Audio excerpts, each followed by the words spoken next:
Hello class 9th, hope you all are good.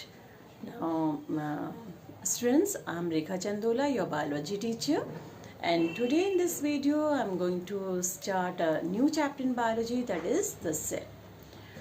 Now first of all, what is biology? Biology is a study of living organism, and you know that all living organism in this universe, they are made up of a small compartment, and what these compartments are called cells. And the functions such as respiration, reproduction, digestion, sensation, irritability, etc., they all are what performed by an organism are the sum total of the activities of the constituent cells. So to know all about the living organism, we should first know about the structure and function and other aspects of a cell. So let's start the chapter, the cell. Right? Okay, now students, what we will study in this video, first is what is a cell, discovery of cell, cell theory, and cell shape and size. Right? Now the question is, what is a cell? Cell is the fundamental structural and functional unit of all living being. Right? Okay, now what do you mean by structural and functional? Actually, structural means the smallest structure by the union of which the body of an organism is constructed. For example, a house or a building is made up of 4-5 rooms, right? And each room is made up of 4 walls, one roof, and 1 floor. Same way, one wall is made up of that brick. So, what is the smallest unit of a house? That is your brick. So, brick is the structural unit of that house. Same way, functional unit. Unit of functions means any function performed by an organ or organism is the activity of its constituent cells. For example, you know that one single cell can perform all the activities like respiration, excretion, reproduction, digestion, right? So all they are performed by cell. And then so we can say that the smallest structure in the body of an organism which can perform all the functions and characteristics of living organism is the cell. Okay, now second is every cell has its own life. All of you know, suppose if you take a human, a tiger, a tree, they all start their life from a single cell, right? And that single cell has its own life. Now this single cell grow into a human, a single cell of a tiger grow into a tiger, and a single cell of a plant grow into a plant. So every cell has its own life. Next is all organism, they start life as a single cell. Means this single cell keeps on dividing. The one single cell divided 2, then 4, then 8, then 16, and then 32. In this way, it form then it form a body of an living organism, right? Okay, now next topic is your discovery of cell. As you all know that the cells are very small in size and are invisible to the unaided eye.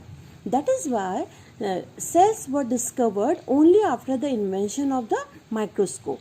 The first simple microscope was invented by Antony von Leeuwenhoek, and he discovered bacteria in 1674 and sperm cells in 1678. Robert Hooke was an English scientist who discovered the cell first time in 1665. He built a microscope using 2 lenses which had a magnification of 50x, and such microscope were later known as compound microscope, right? Robert Hooke actually, while studying a very thin slice of a cork under his self-made microscope, he discovered cell. This word cell was derived from a Latin word cella, meaning a very small compartment. Actually, Robert Hooke saw cell walls of dead cells, but not the complete cell. Starting with the discovery of a cell by Robert Hooke, it is a result of more than 300 years of accumulated experience which has given us the present knowledge of the cells. Actually, the ordinary compound microscope of today is greatly improved design of the original Hooke's microscope, which can magnify an object up to 2000 times. Actually, first one is your compound microscope, and second one is your electron microscope, which was first discovered by M. Knoll and E. Ruska. And electron microscope could magnify up to 2 lakh times. Means it can give a very high magnification power than that of the compound microscope. It uses beams of electrons which are bent by magnets. Actually, the invention of this electron microscope has led to the discovery of microscopic world. It is now known that a single cell may constitute a whole organism, as in case of amoeba, paramecium, euglena, chlamydomonas, bacteria, etc. These organisms are called what? Unicellular or acellular organism, right? Now next is your cell theory. In the year 1838, a German botanist, M.J. Sheldon, and in 1839, a German zoologist, Theodor Swan, after studying plants and animals independently, put forward a theory, and that theory is known as cell theory, which says that which consists of three main points. First is the cell is the smallest unit of structure of all living things, and second is the cell is unit of function of all living things. Third is all cells arise from pre-existing cell.